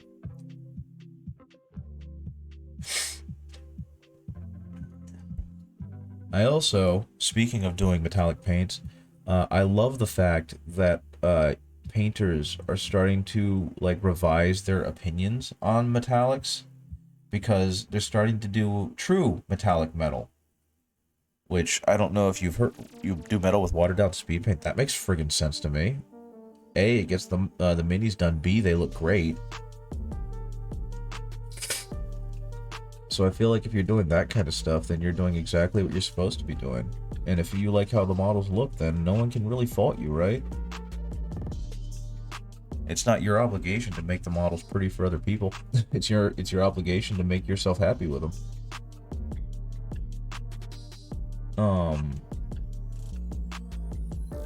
What you call it though? True metallic metal is it's using metallic paints and shades. Do you like to cover it in steel? Yeah, I just take a big sheet of steel and I hammer it around the mini. No, true metallic metal uses metallic paints to achieve a similar level of depth to non-metallic metal. So they'll use different shades of the metal to create shadows and highlights. And I think that it's beautiful, and I think it's the next step for what I'm going to be doing with my minis when I learn it. So that's true metallic metal right there, right? This is actually that's an okay picture. This is true metallic metal. They used metallic paints instead of trying to simulate it on these models, and but they used different colors. So like they went all the way down to black here, but then they gradually shaded back up into the metallic gray, and they used a brighter gray over here. So all of the paints, not all of them, but a good majority of the ones used were actually metal, were the metal paints. And I think it looks fantastic. I think it brings a lot of bling and highlight to the model. Like, oh, this will make you happy. Here's a true metallic metal shard of the Void Dragon, I think they're called. And like I said, you can do just as beautiful a work with that as you can with non-metallic metal. It's all purely based on what you want to do. I was listening to, and my wife was listening with me, but we were listening to a Lila Mev because she has declared that she is quitting her day job and she is going full-time on YouTube. And she did a Q&A session while talking about it and celebrating it. And something she mentioned is that when she first got into the hobby 5 years ago, people were very snobby about their paints and how they were doing things. And people are so much more accepting and enthusiastic about trying new things and doing different styles. Like, it was all about being hyper-realistic at the time. And now they've moved into more of this painterly artistic style that allows them to emphasize a certain theme or light or color on the mini, as opposed to being like, no, it's got to be photorealistic. And not only does it open up the diversity for painting styles, but it also acknowledges that there's more than one right way to paint the damn models. They're models. They're not, you know what I mean? Okay, then don't bother learning blending. Do you, actually, I hate to ask this because it's something that is covered way too often, but have you heard of slap chop? I'm assuming the answer is yes, because slap chop's become the new thing over the past 6 months or so. But if not, you're going to really like slap chop. I will say that this model was specifically, yeah, okay. So that's a great. I've started doing more slap chop for friends, and I think it's a fantastic way to get models on the table quickly that still have the depth of models that have had more work put on them. So hopefully that's a nice middle ground for you to have. Most of my armies wear heavy armor, so slap chop doesn't make any sense. Does metallics just cover it? Dry brush the metallics. That's what I do. When I paint metal on, I personally don't use a lot of metal paint on my minis. Like, I don't ever paint the gun fully metal. What I'll do is I'll paint it black, and then I'll dry brush the metal on, so you see the metal flecks kind of work their way through the paint. And that, to me, pure opinion, to me, that reflects a lot better. And it allows some more color variation in there, instead of having to try and get it with a wash and hope that the wash hits the right places. Though I'll also hit it with a wash. And like I said, it's purely the way I started doing it once I did it once and liked it. So I'm not saying that, you know, this is the right way. I can't believe you're not doing it that way. Just an alternative. So like actually, the person I was talking about, my friend's fiance who plays Necrons, she has some real anxiety about painting her minis because she wants to get it right. And so I've been meaning to show her that method of like paint it black and then dry brush it with the metal that you're using. And then, or like paint it black, then dry brush it with the metal you're using, and that'll look really good. Eventually I'll get around to printing like a Necron and trying to do that. I usually do it on guns or swords or whatever. And it usually looks pretty darn good because it creates these deeper shadows. And it requires about 2 seconds of your time. As opposed to trying to learn how to blend up and down from a shade.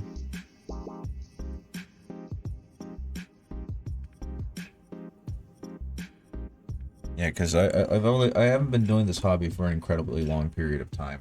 I started around the pandemic when it started, and I didn't have anything really to do while I was teaching because we would teach for 30 minutes and then tell the kids, this is your assignment and go to it, and if you need any help, we'll both be here. And so I had long periods of time where I had nothing to do, so I started bringing my painting stuff with me.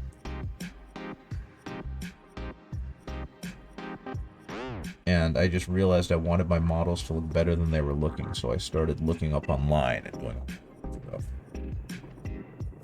And that's where I am now.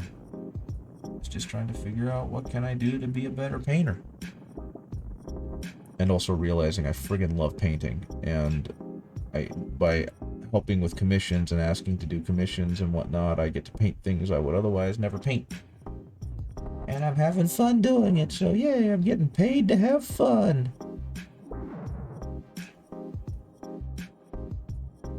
Okay. More white in there.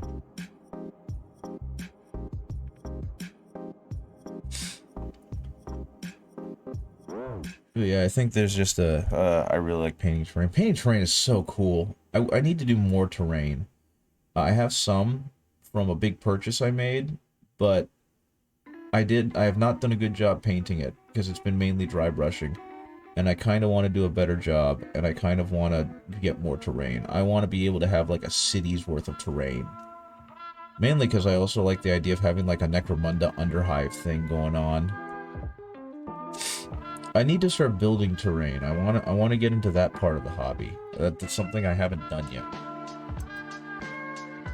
I need to also figure out what I'm doing with the belt. I think the skulls are just going to be skulls. So the next thing I think I need to do... They mentioned that they wanted a non-metallic metal. Like silver. And I don't know how to do it. You're slowly building a ruined village. That sounds really fun. That sounds super neato. That sounds like something I want to do. Well, actually, I want to keep it more sci-fi. I know for a fact, though, that my wife wants to do dioramas for, like, D&D, and I'm all for it, especially because I've got so much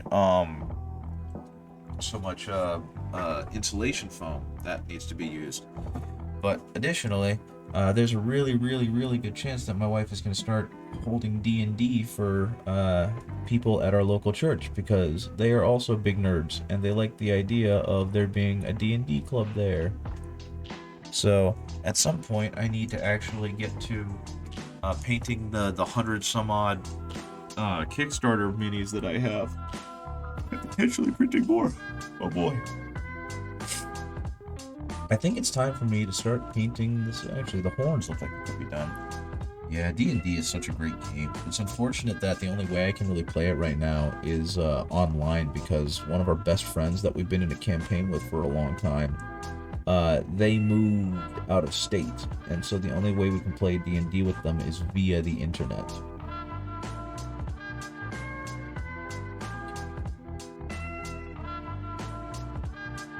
So, before the pandemic, I did the Kickstarter for Reaper Minis, and I got a ton of those should be gold, gosh darn it. I got a ton of their minis.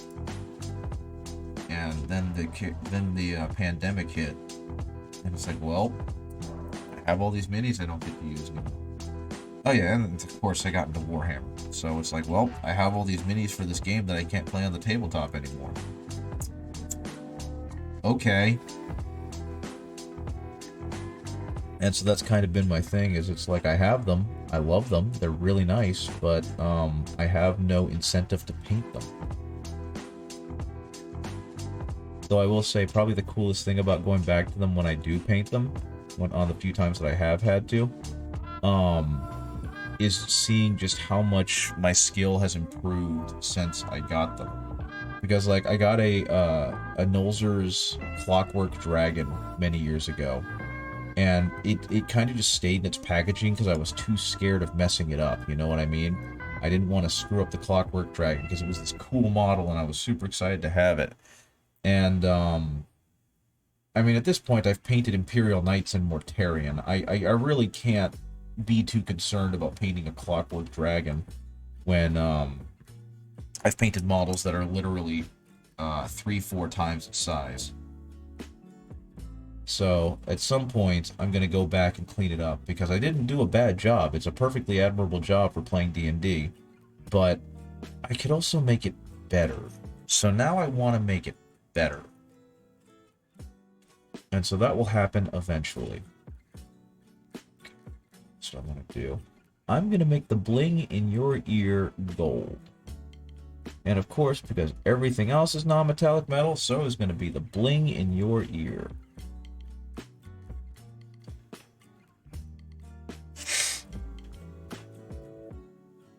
But yeah, I definitely appreciate all of the fun, neat things you can do with D&D, especially when it comes to just kind of not having to be in the real world anymore. The real world has become too depressing and frustrating. Go into the fantasy world where you can do things like own a house, not have a boss that you have to listen to, get paid a fair wage. Waiting for my wife to respond because I know she feels the same way. But yeah, it's a great game, and I feel kind of bad that my mind has been so on Warhammer that I've fallen away from D&D, but at some point it'll circle back around and then I'll be in love with D&D again. Oh, that person has fleshy bits on them. They got little fleshy bits of scalp and skin left, so we're gonna paint that up. Murder my enemies, yeah, that's true.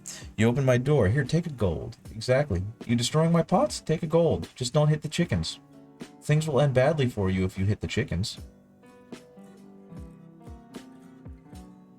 Okay. Oh, they've got a ring around their head. Okay. What else? What else? What else? Do they have any? Nope, those are all skulls. Yeah, one of the best things about D&D is knowing that karmic retribution is definitely alive and well in that world. Okay, let's see. Let's go ahead and paint some of that. Get a full night's sleep and be well rested. Don't remind me. Speaking of, my alarm, or not my alarm, I woke up at 4 a.m. again, and I'm definitely feeling it. When we get back from Mishap, I might take a nap.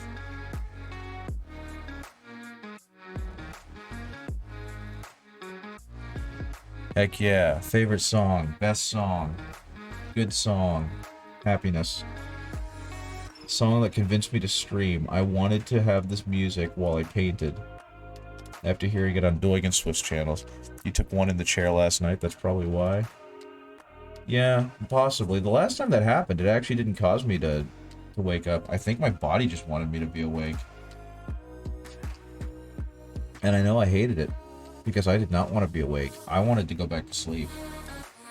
I mean, at the same time, I wanted to paint, but I don't think that, you know, waking up at 4 a.m. was the right way for my body to be like, hey, you want to paint. No, I kind of want to sleep in and hug my wife. Okay. Speaking of, falling asleep in the chair sucked. Not because it was uncomfortable, but just because I didn't want to do that.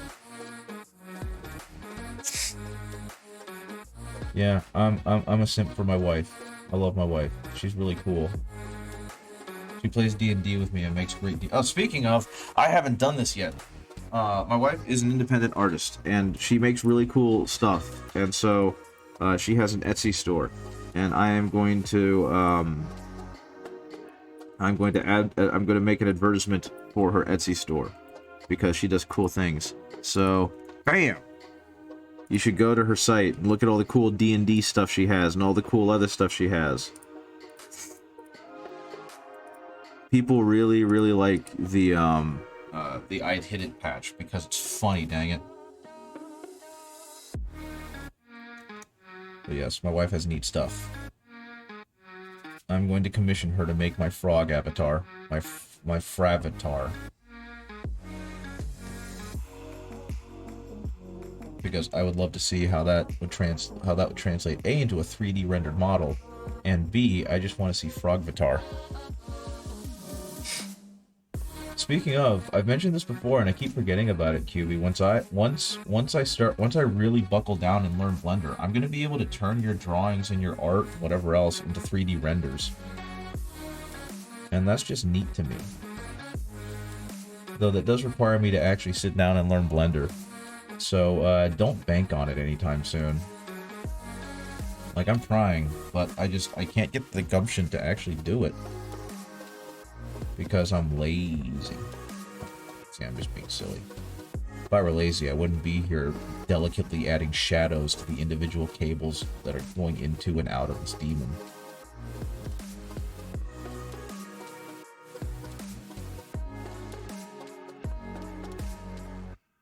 Okay. I just got pinged. What did I just get pinged for?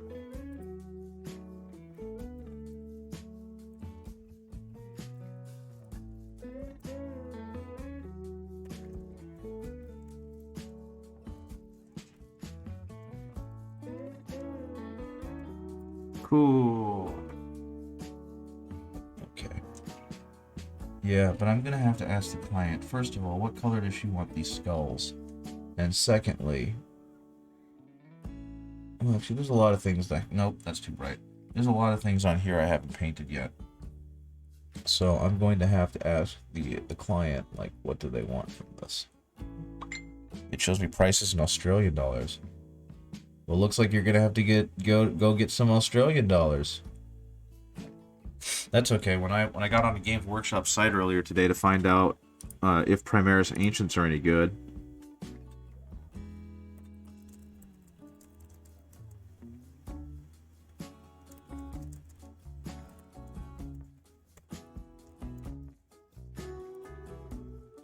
They showed, first of all, it was not in a language I understood. I think it was Eastern European. And secondly, it was with currency that I've never seen before. So, you know, don't forget to turn off your VPNs. Or something. I don't know. What else can I do on this? Because it is really coming together, and I am pretty happy with how this is looking. Those Eastern Europeans. They're great people.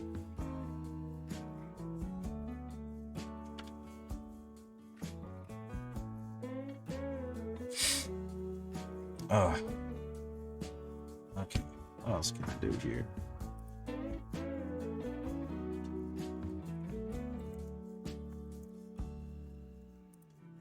Okay, it looks like I have another very small commission, and that makes me happy. This one I'm doing free of charge, because it's for a friend. Okay. Whoops, it didn't click. There we go. How many Slavic people have I met in my life? A few. Not very many, a handful. My wife actually has met far more, I believe. Because she used to work at a dance studio. And so she has a far greater breadth than depth. You went to high school with a guy? I went to elementary school with a set of twins that were both Russian. And they were lovely people. And they were good friends with me despite the fact that I was an insufferable goober. They were Ukrainian, one was Armenian. Yes. I met a couple, like one of the boxing coaches that I used to work with at Blacksburg Boxing is, I believe he's Eastern European. I could be wrong. That was at the dance studio. Yeah. That's what I said, right? That you used to work at a dance studio that had an Eastern European employee, and staff. Those are words. Okay, so what I think I'm going to do is I'm going to call it here for this guy because I don't have the foggiest clue how I'm going to paint their sword. I think I'm going to have to make the hilt, the handle, the handolio. I think I'm going to have to make it human flesh, like leathery human flesh, because I want to be very deeply upsetting. But as for the rest of the sword, I'm not sure what I want to do with this. I do know that I'm going to switch over to a cheaper black paint because I don't want to use up all of my good Vallejo paint for re-base coating the thing. But I'm not sure what I want to do for the rest of this. I'm also going to use a bigger brush because this is just going to be a thin base coat. Bigger brush, bigger brush, bigger brush, bigger brush, bigger brush. A friend in high school is from Russia, and his family moved to the States when he was like 5. Yeah, that was my exposure. When I was in elementary school, we had a set of twins named Artem and Dennis, which are some of my favorite names of all time. And like I said, I was an insufferable jerk when I was in high school because I had way too much energy. And despite that, they were both incredibly polite and civil to me all the time, unless I was being particularly stupid, and then they would get upset with me, which was perfectly valid. As a child, I didn't understand it because I thought I was fine, but no, clearly I was being an asshole. So, no ill will towards them. I hope they're doing really well. I hope they have $1 million and happy lives.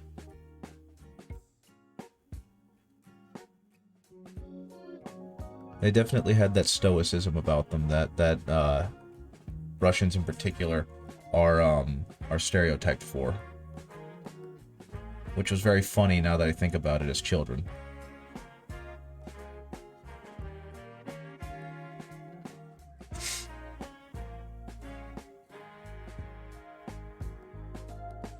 Okay, well, I would never recommend trying to paint your entire mini in craft paint. It can definitely be used in a pinch when you've got nothing else. What time is it? 11:07? Yeah, it's getting close to that time. Actually, I forgot to do his nails, so let's go ahead and hit those very briefly.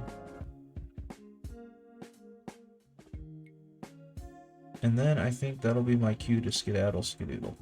I'm gonna go ahead and clean up my paint palette and clean up my brush, and then I think it's time for me to quit what I'm doing so that I don't miss the post office. Because I think the post office is going to be open very soon, or is going to close very soon. And I need to finish taping up the package and printing the shipping label. Actually, QB, if I send you an email with the shipping label, would you print that off for me? Thank you for being here, guys. I hope that it was chill to listen to.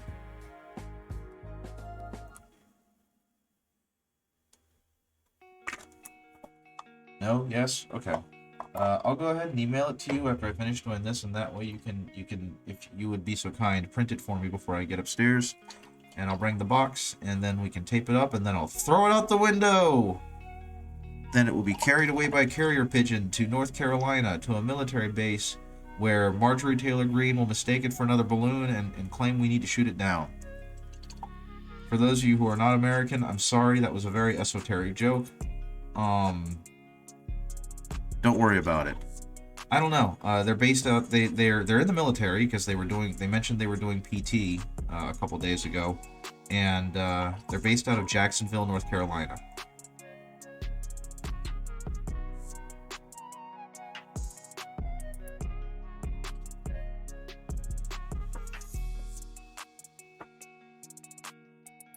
Oh, the whole world. Don't worry.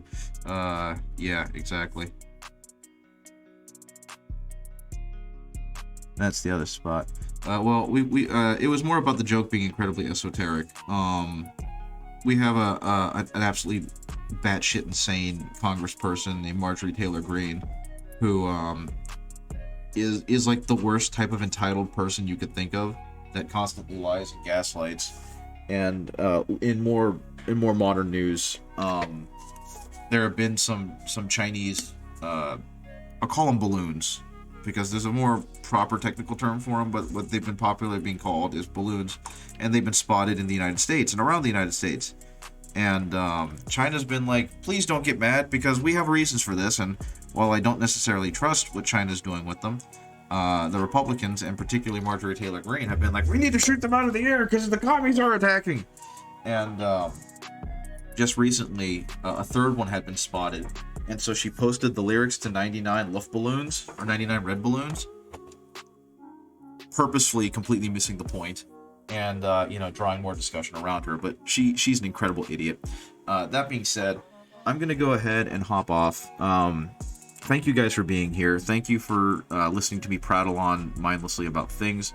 I'm gonna hop off, take some pictures of this guy, and then get ready to go to, yeah, exactly, the anti-war song being used to justify shooting balloons out of the sky. But yeah, I'm gonna go ahead and hop off, go to the post office, go to Mishap, and have some fun with that with my wife. I'm glad it was. Have a good rest of the day, have a good rest of the evening, guys. I'll see you later. Bye-bye.